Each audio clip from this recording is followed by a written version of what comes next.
मनमिळावूंना काळाच्या पडद्याआड कर्नाळमध्ये हळहळ.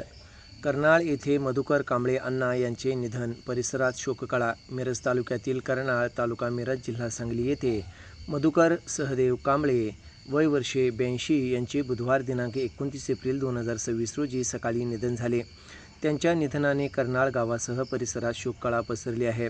सकाळी 10:30 वाजता कुटुंबीय व निकटवर्तीय यांच्या उपस्थितीत त्यांच्यावर अंत्यसंस्कार करण्यात आले. मधुकर कांबळे हे मनमिळावू, प्रेमळ व सर्वांशी आपुलकीने वागणारे व्यक्तिमत्व होते. गावातील सामाजिक, धार्मिक व कौटुंबिक कार्यक्रमांमध्ये त्यांचा नेहमी सक्रिय सहभाग असायचा. त्यांच्या जिव्हाळ्याच्या स्वभावामुळे ते अण्णा म्हणून सर्वत्र परिचित होते. त्यांच्या पश्चात पत्नी, 2 मुले, सुना, 2 मुली व नातवंडे असा मोठा परिवार आहे. त्यांच्या आकस्मिक निधनामुळे कुटुंबियांवर, मित्रपरिवार व ग्रामस्थांना मोठा धक्का बसला असून सर्व स्तरातून हळहळ व्यक्त होत आहे.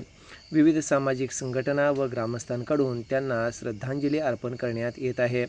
दरम्यान काल कथित मधुकर सहदेव कांबळे यांचा रक्षाविसर्जन व जलदान विधी कार्यक्रम शुक्रवार दिनांक 1 मे 2026 रोजी सकाळी 10 वाजता कर्नाळ येथे होणार आहे.